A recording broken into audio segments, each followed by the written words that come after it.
அல்லாஹு அல்லாஹு அல்லாஹு அல்லாஹ் அல்லாஹு அல்லாஹு அல்லாஹு அல்லாஹ். அன்பார்ந்த சகோதர சகோதரிகளா, அஸ்ஸலாமு அலைக்கும் வரஹ்மத்துல்லாஹி வபரகாத்துஹு. தொடர்ச்சியாக வீடியோ பண்ணி போடுங்க அப்படின்னு சொல்லி சகோதரர்கள்லாம் நிறைய பேர் கமெண்ட்ஸில் கோரிக்கை வைக்காங்க. எனக்கும் தொடர்ச்சியாக வீடியோ பண்ணி போடணும் அப்படின்னு தான் ஆசை. ஆனால் சூழ்நிலை காரணமாக என்னால் வீடியோஸ் போஸ்ட் பண்ண முடியல ரெகுலராக. என்ன பார்த்திங்கன்னா, எனக்கு அந்தளவுக்கு நான் எக்ஸ்பர்ட் கிடையாது. ஒரு ஹதீஸ், அதாவது ஒரு பயான் ப்ரிப்பேர் பண்ணணும் அப்படின்னாலும் மற்றவங்க எடுக்கிறத விட நான் அதிகமாக டைம் எடுத்துக்கிறேன். அதே மாதிரி ஷூட் பண்ணணும், அதை எடிட் பண்ணணும் அப்படிங்கும்போதும் கூட மற்றவங்க எடுக்கிறத விட நான் அதிகமாக டைம் எடுத்துக்கிறேன். ஸோ இதெல்லாம் ரீசன்னால் ஒரு வீடியோ பண்ணுறதுன்னு பார்த்திங்கன்னா ரொம்ப டிலே பண்ணிடுறேன்.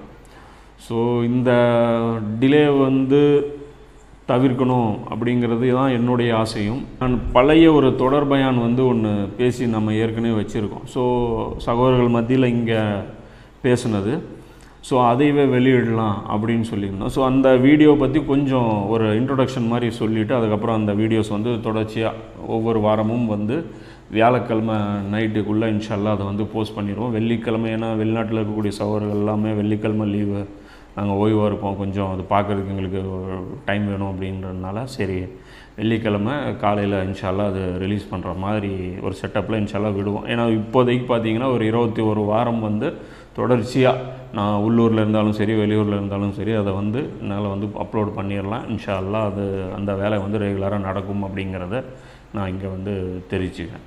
அந்த தொடருடைய டாபிக் என்ன அப்படின்னு பார்த்தீங்கன்னா, நபி ஸல்லல்லாஹு அலைஹி வஸல்லம் அவங்களுடைய வாழ்க்கையிலிருந்து ஆரம்பித்து ஹுசைன் ரலியல்லாஹு அன்ஹு அவங்களுடைய ஷஹாதத் வரைக்குமான ஆதாரபூர்வமான ஹதீஸ்களின் அடிப்படையில் தொகுக்கப்பட்ட ஒரு பயான் அது.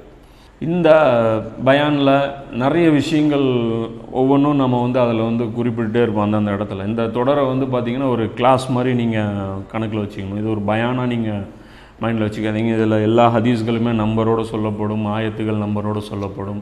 ஸோ அது எல்லாமே நீங்கள் ரெஃபரன்ஸ் எடுத்து நோட் பண்ணி வச்சுக்கிட்டு அதை நீங்களும் எடுத்து பார்த்தீங்க அப்படின்னா முன்னாடி பின்னாடி உங்களுக்கு கூடுதலாக கூட நிறைய விஷயங்கள் கிடைக்கும். ஸோ அந்த தொடரில் என்னென்னா நிறைய விஷயங்களை நம்ம அட்ரஸ் பண்ணியிருப்போம்.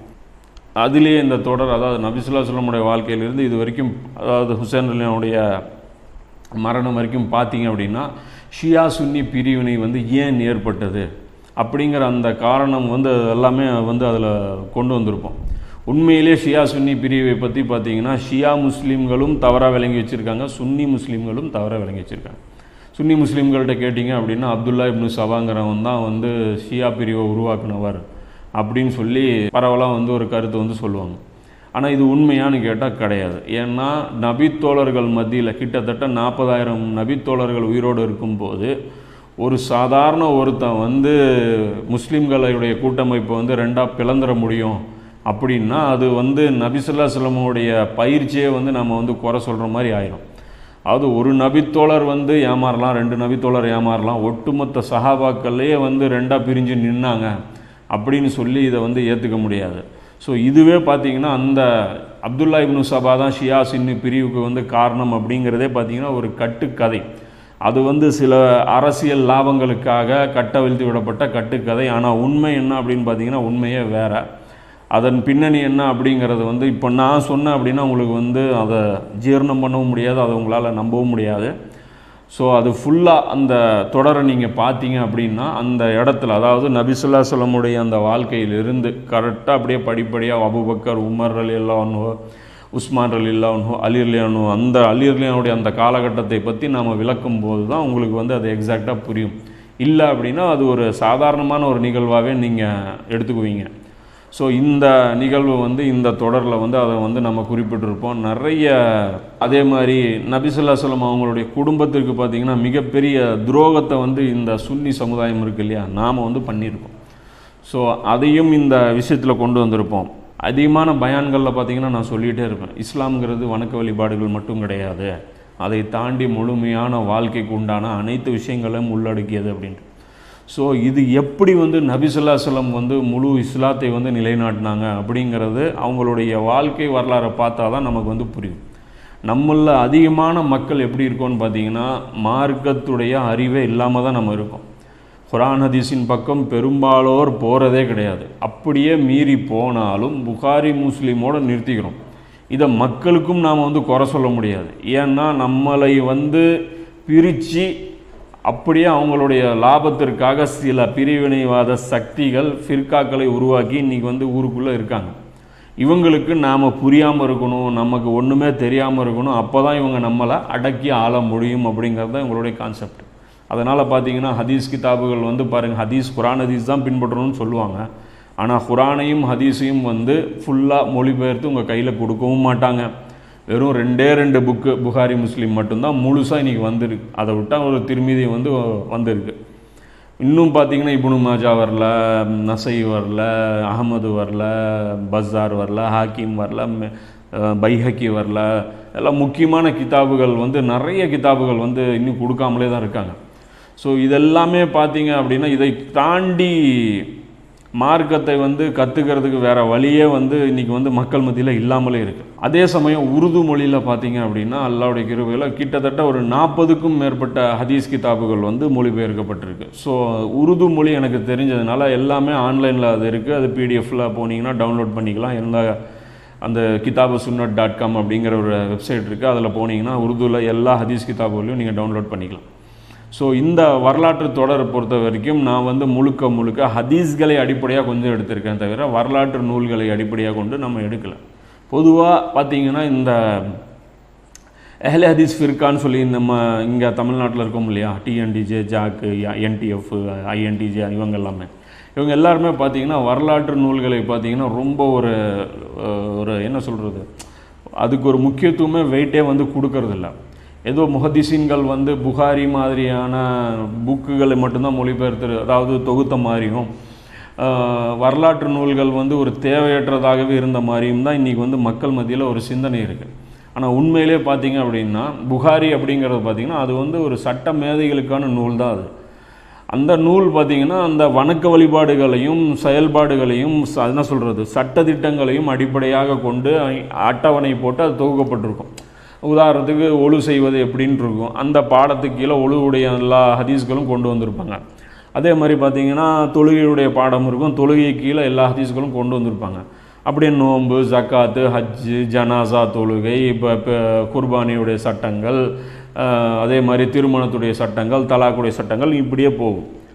இதுதான் வந்து நபி ஸல்லல்லாஹு அலைஹி வஸல்லம் அவங்களிடத்துல இருந்து நம்ம இந்த மாதிரியான முன்மாதிரி மட்டும்தான் நம்ம எடுக்கணும் அப்படிங்கிறதுக்காக இவங்க என்ன பண்ணுறாங்க அப்படின்னா, இந்த நம்முடைய ஃபிர்காக்களுடைய தலைவர்கள் பார்த்திங்க அப்படின்னா இதை மட்டுமே தான் நம்மகிட்ட வந்து ரெப்ரசன்ட் பண்ணுறாங்க. ஆனால் முஹத்திஸீன்கள் எடுத்திங்கன்னா வரலாற்று அடிப்படையிலும், அதாவது நபி ஸல்லல்லாஹு அலைஹி வஸல்லமுடைய நுபுவத்திலிருந்து முதல் வருடம், 2வது வருடம், 3வது வருடம், 4வது வருடம்னு சொல்லி இந்த சீக்வன்ஸ் படியும் ஹதீஸ்களை தொகுத்திருக்காங்க. ஸோ ஹதீஸ்களை தொகுக்கிறதில் பொறுத்த வரைக்கும் பலவிதமான தொகுப்புகள் வந்து இருக்கும். இப்போ உதாரணத்துக்கு முஸ்னது அப்படின்னு சொல்லி ஒரு வகை புத்தகங்கள் இருக்கும்.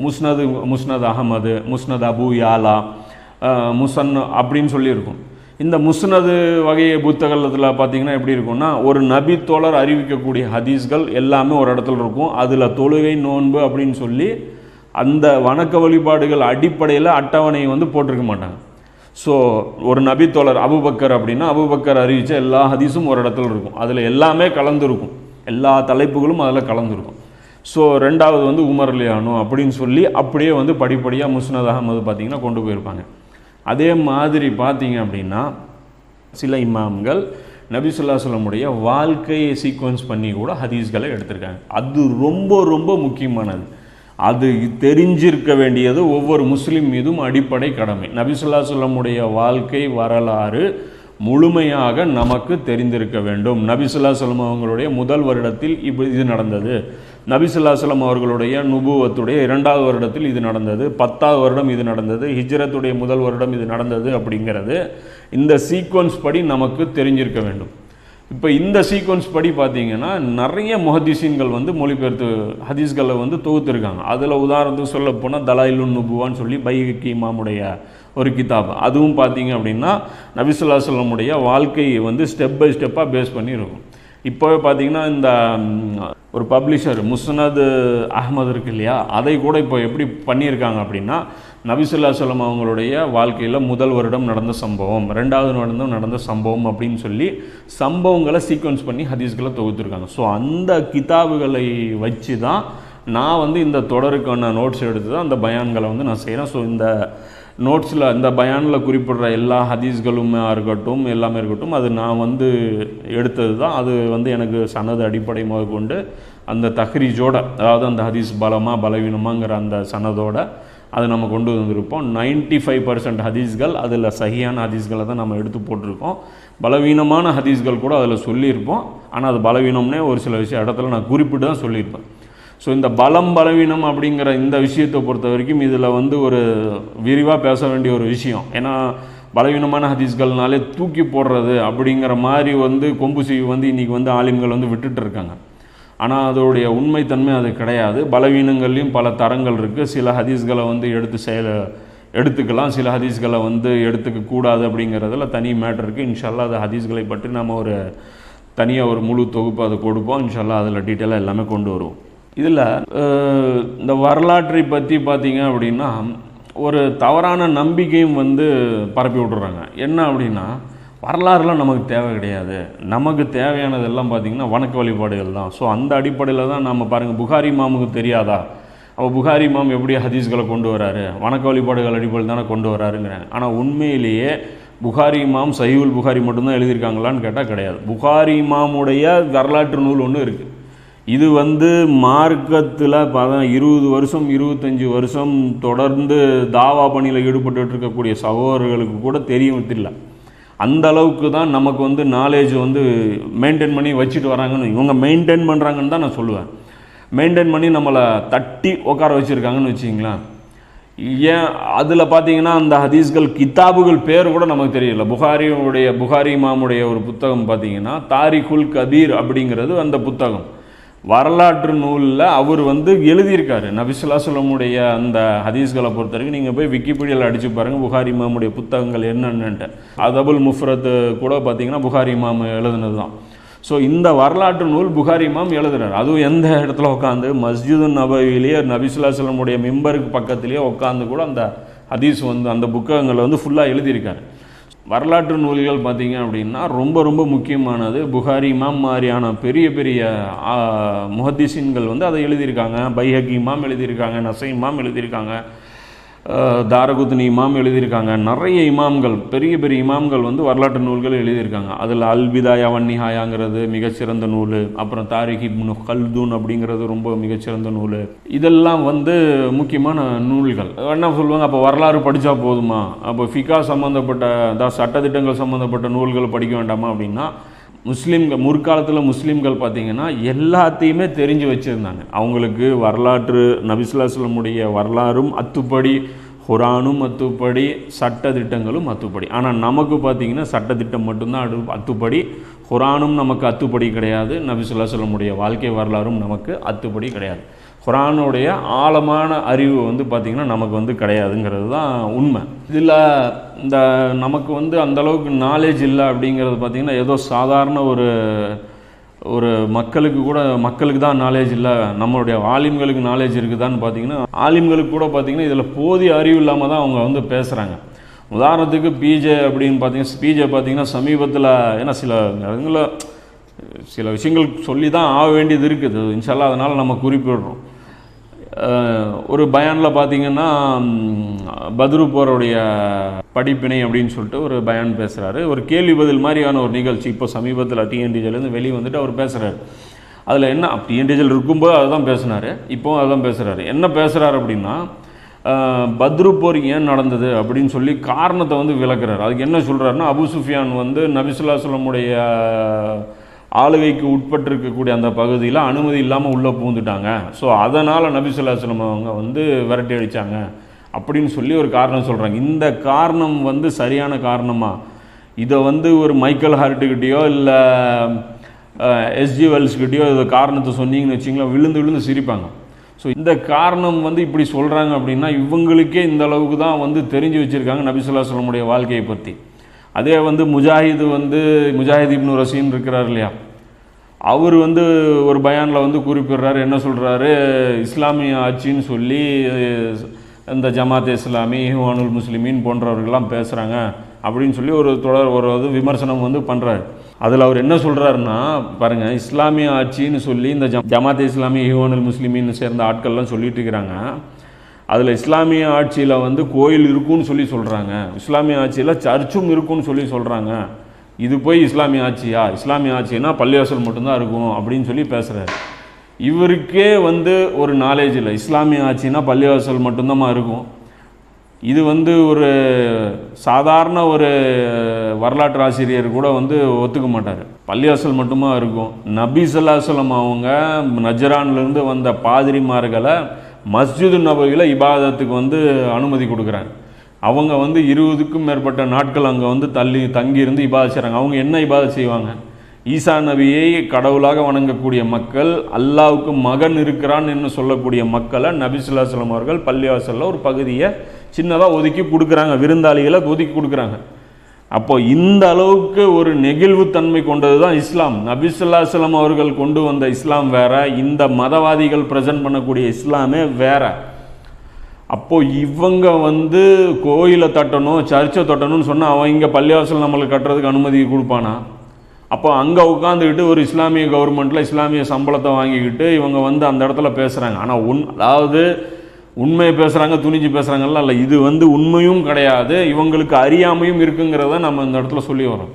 ஸோ இதெல்லாம் ஏன் இந்த அறியாமை இருக்குது அப்படின்னு பார்த்தீங்கன்னா, ஒருத்தர் நம்புகிறோம். நம்ம இவருக்கு நல்லா தெரியும், இவர் வழிகாட்டுவார், அவருக்கு நல்லா தெரியும், வழிகாட்டுவார்னு சொல்லியே நம்ம காலத்தை ஓட்டிடுறோம். நாம் வந்து ஒரு ஸ்டெப் முன்னாடி வந்து கல்வியை வந்து தேடக்கூடிய அந்த வேலையை வந்து நம்ம செய்கிறதில்ல. ஸோ இஸ்லாமிய ஆட்சியில் என்னென்ன இருக்கும் அப்படிங்கிறது எல்லாமே இந்த தொடரில் வந்து நாம் வந்து அதில் கொண்டு வந்திருப்போம். அதை பார்த்தீங்க அப்படின்னா இன்ஷா அல்லாஹ் ஒரு பிக்சர் கிடைக்கும். இன்னும் சொல்லப்போனால் இது வந்து ஒரு பெரிய என்ன சொல்கிறது, ஒரு முழுமையான ஒரு தொடர் அப்படின்லாம் சொல்ல முடியாது. எனக்கு தெரிஞ்ச ஒரு சில ஹைலைட்ஸ், அதாவது நபி ஸல்லல்லாஹு அலைஹி வஸல்லம் வாழ்க்கையில் நடந்த முக்கியமான சம்பவங்கள், என் கவனத்துக்கு வந்த சம்பவங்களை தான் நான் கொண்டு வந்திருக்கேன். இன்னும் நீங்கள் தேடினீங்க அப்படின்னா, இன்னும் வரலாற்று நூல்களை நீங்கள் தேடி படிங்க, இன்னும் நிறைய ஸ்காலர்ஸுடைய பயான்களை வந்து நீங்கள் கேட்டிங்க அப்படின்னா உங்களுக்கு நிறைய விஷயம் உங்களுக்கு தெரிய வரும். இதில் இன்னொரு முக்கியமான யூஸும் இருக்குது. என்ன அப்படின்னா, குர்ஆனில் நிறைய விஷயங்கள் பார்த்திங்கன்னா வரலாற்று ரீதியாகவே இருக்கும். அதனால் பார்த்திங்கன்னா அந்த இடங்கள் வரும்போது நமக்கு வந்து ஒன்றுமே புரியாது. வரலாற்று ரீதியாக அது என்ன பேசுது அப்படின்னு, உதாரணத்துக்கு அன்ஃபால் எடுத்திங்கன்னா முழுக்க பத்ரு போரை பேஸ் பண்ணால் சூறாது. அதே ஆல இம்ரான் எடுத்திங்கன்னா அதில் வந்து உஹது போரை பேஸ் பண்ணி இருக்கும். அதே 33 அத்தியாயம் ஹசாப் எடுத்திங்கன்னா அகல் போரை பேஸ் பண்ணி இருக்கும். அதே வந்து 9 அத்தியாயம் எடுத்திங்கன்னா தௌபா எடுத்திங்கன்னா மக்கா வெற்றி இருக்கும், ஹுனைன் போர் இருக்கும், அதில் தபுக்கு இருக்கும், எல்லாமே இருக்கும். ஸோ போர்களை பற்றி தெரியாமல் குர்ஆனுடைய அறிவே உங்களுக்கு வளரவே வளராது. நபி ஸல்லல்லாஹு அலைஹி வஸல்லம் அவங்களுடைய போர்கள் ஒருவருக்கு தெரியவில்லை என்றால் அவருக்கு குர்ஆனே புரியாது. இதுதான் உண்மை. ஏன்னா குர்ஆனில் இருக்கக்கூடிய மெஜாரிட்டியான வசனங்கள் போர்களை பற்றி பேசுது. அதே மாதிரி குர்ஆன் உங்களுக்கு புரியணும் அப்படின்னாலும் நபி ஸல்லல்லாஹு அலைஹி வஸல்லம் வாழ்க்கை வரலாறு உங்களுக்கு கண்டிப்பாக தெரிஞ்சாகும். அப்போ இந்த ஒரு தொடர் வந்து இந்த ரசூலுல்லாஹ்வுடைய வாழ்க்கை வரலாறை வந்து நீங்கள் ஃபுல்லாக நீங்கள் ஸ்டடி பண்ணிங்கன்னா அதுக்கப்புறம் உங்களுக்கு குர்ஆனுடைய விஷனே எப்படி இருக்கும்னா வேறு மாதிரி இருக்கும். இப்போ நமக்கே பார்த்திங்கன்னா நம்ம சகோதரர்கள் மத்தியிலே பார்த்திங்கன்னா இந்த தொடர் வந்து நம்ம எடுத்து சொன்னதுக்கப்புறம் நிறைய வந்து பார்த்திங்கன்னா ஒரு மாற்றம் வந்து ஏற்பட்டுச்சு. இந்த குர்ஆனை பொறுத்த வரைக்கும் இன்னொரு அடிப்படையான விஷயம் இருக்குது. என்னன்னு பார்த்திங்கன்னா, குர்ஆன் இறங்கின வடிவம் வேறு. அதாவது முதல்ல இறங்கின வசனம், ரெண்டாவது இறங்கின வசனம், மூணாவது இறங்கின வசனம், இப்படி ஸ்டெப் பை ஸ்டெப் வசனங்கள் இருக்குது. இந்த சீக்வன்ஸு வேறு. இன்றைக்கி நம்மக்கிட்ட இருக்கிற சீக்வன்ஸு வேறு. இந்த சீக்வன்ஸும் நபி ஸல்லல்லாஹு அலைஹி வஸல்லம் அவர்கள் பண்ணி கொடுத்தது தான். இதில் வந்து வேறு சஹாபாக்களுடைய எந்த இன்டர்ஃபியரோ கிடையாது. நபி ஸல்லல்லாஹு அலைஹி வஸல்லம் தான் இன்றைக்கி இருக்கக்கூடிய இந்த தர்த்தீபை வந்து செட் பண்ணி கொடுத்துருக்காங்க. ஆனாலும் இந்த குர்ஆன் எப்படி இறங்கிச்சோ அதுக்கு ஒரு முக்கியத்துவம், பயங்கரமான முக்கியத்துவம் இருக்குது. ஏன்னா அந்த அப்ளை பண்ணும்போது நீங்கள் குர்ஆனை நடைமுறைப்படுத்தணும்னு இறங்கும்போது அந்த சீக்வன்ஸு ரொம்ப உங்களுக்கு முக்கியம். இதில் நபி ஸல்லல்லாஹு அலைஹி வஸல்லம் அந்த வரலாறை நீங்கள் ஸ்டடி பண்ணும்போது அந்த குர்ஆன் படிப்படியாக அந்தந்த நேரத்தில் எப்படி இறங்கிச்சு அப்படிங்கிறதும் உங்களுக்கு கூடவே தெரிஞ்சுக்கிட்டு வரும். ஸோ குர்ஆனுடைய அறிவு உங்களுக்கு நான் வளர்ந்துக்கிட்டே வரும் இந்த ரசூலுல்லாஹ்வுடைய வாழ்க்கையை பார்க்கும்போது. ஏன்னா குர்ஆன் வேறு, நபி ஸல்லல்லாஹு அலைஹி வஸல்லம் வேறு கிடையாது. ஏன்னா முஸ்லீமில் ஒரு ஹதீஸ் வரும். ஆயிஷா ரலியல்லாஹு அன்ஹா ஒரு தாபீன் போய் கேட்பார், அல்லாஹ்வுடைய தூதருடைய வாழ்க்கை எப்படி இருந்தது அப்படின்ட்டு. அதுக்கு ஆயிஷர்லையும் சொல்லுவாங்க, நீ குரானை படித்தது இல்லையா, குரானாகவே அவருடைய வாழ்க்கை இருந்தது அப்படிம்பாங்க. ஸோ நபி ஸல்லல்லாஹு அலைஹி வஸல்லம் அவங்க வாழும் குரான். ஸோ நபி ஸல்லல்லாஹு அலைஹி வஸல்லம் அவர்களை ஸ்டடி பண்ணுவது ரொம்ப ரொம்ப முக்கியம். ரசூலுல்லாஹ்வுடைய வாழ்க்கையை நம்ம ஸ்டடி பண்ணல அப்படின்னா குரானே நமக்கு புரியாது. ஏன்னா குரானே அப்படிப்பட்ட ஒரு புத்தகம் தான்.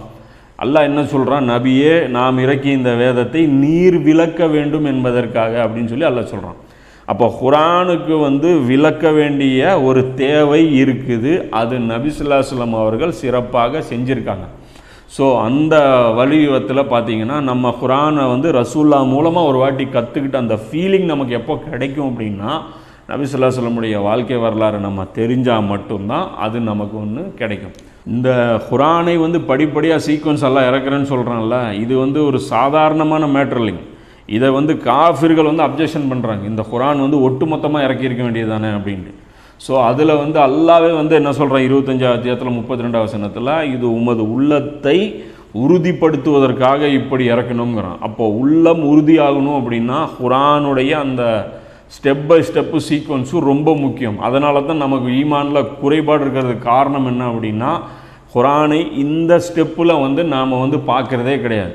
அது ரசூல்லாவோட கூட நாம் ட்ராவல் பண்ணி குரானை படித்தோம்னா அதில் இருக்கக்கூடிய பரக்கத்துகளே தனி. இந்த மாதிரியான பல நன்மைகள் நபி ஸல்லல்லாஹு அலைஹி வஸல்லம் அவங்களுடைய வாழ்க்கை வரலாறை நாம் கவனிக்கும் போது நமக்கு கிடைக்கும்.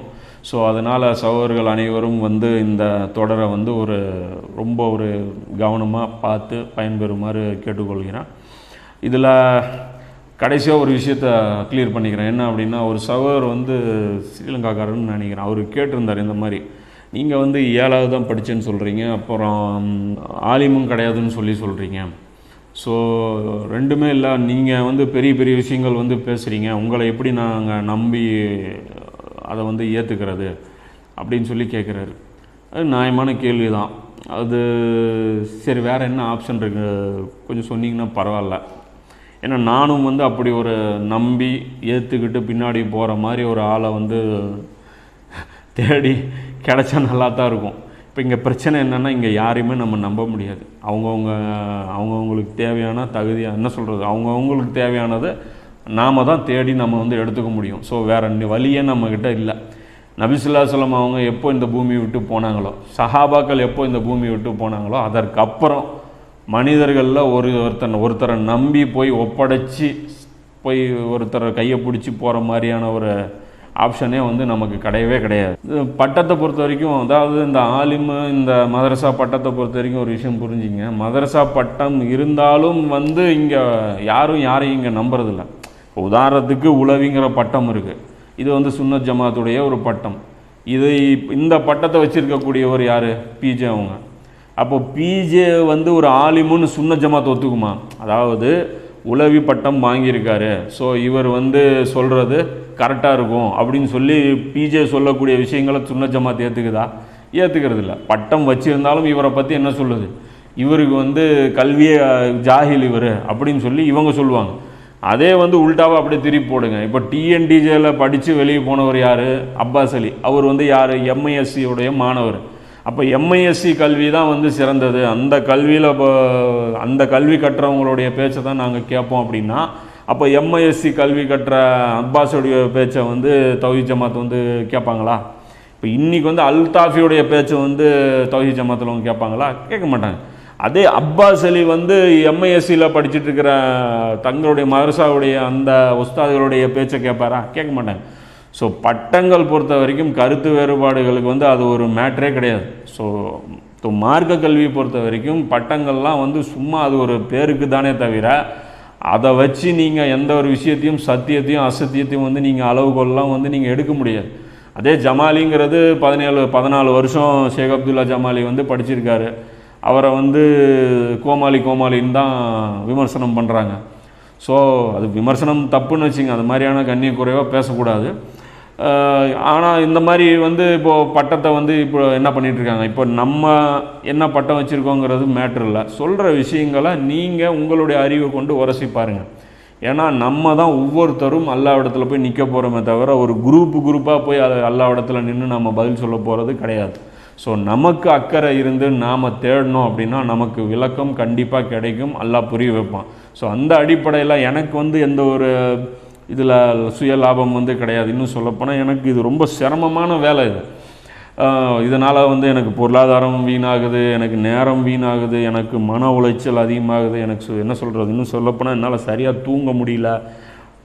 டாக்டர்கிட்ட போனால் நீ நிறைய யோசிக்கிற, நீ போட்டு ரொம்ப விஷயம் மைண்டில் வந்து ஒரு சில விஷயங்கள் போட்டு ரொம்ப அழுத்திக்கிற அப்படிங்கிறாங்க. ஃப்ரீயாக இருங்கிறாங்க. ஃப்ரீயாக எப்படி இருக்க முடியும்? நமக்கு இதே நாமளே வந்து பேசுகிறது வந்து பார்த்திங்கன்னா ஒரு நிர்பந்தத்தின் அடிப்படையில் தான். மக்கள்கிட்ட வந்து விஷயங்கள் யாரும் கொண்டு போய் சொல்ல மாட்டேங்கிறாங்க. ஆனால் இது இருக்குது, இப்போ நமக்கு புரிஞ்சிருச்சு. எல்லாம் நம்ம இதை மற்ற அறிஞர்கள் மூலமாக தான் நாமளும் கற்றுக்குறோம். நாம் வந்து அறிஞர்களுக்கு மேலே போயிட்டோம் அப்படிங்கிறது நம்முடைய ஆர்கியூமெண்ட்டே கிடையாது.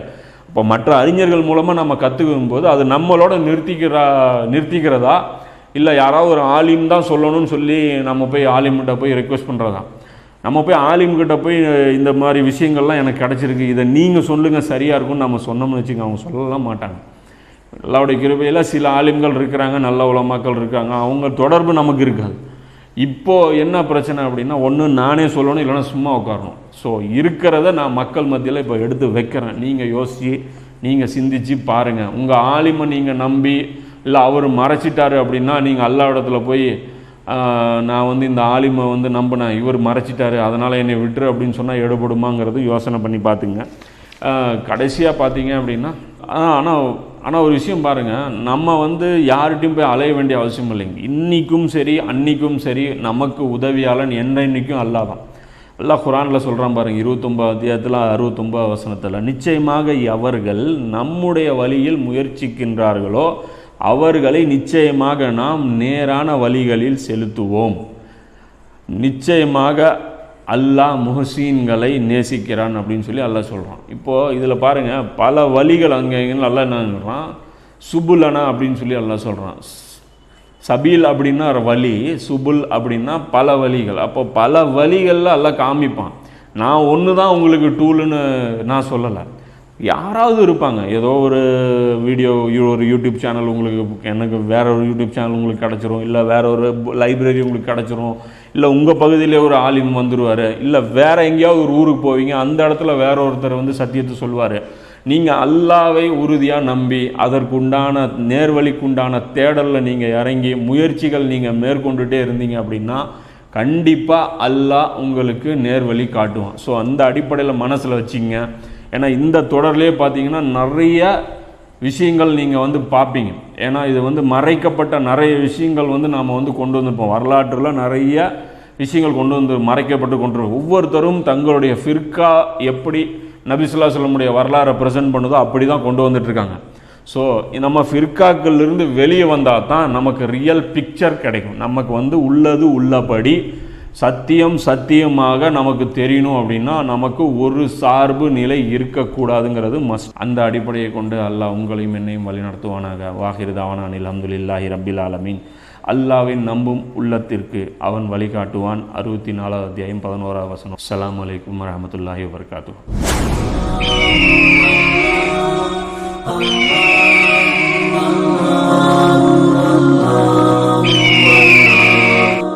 Allahu Allahu Allahu Allah Allahu Allahu Allahu Allah Allah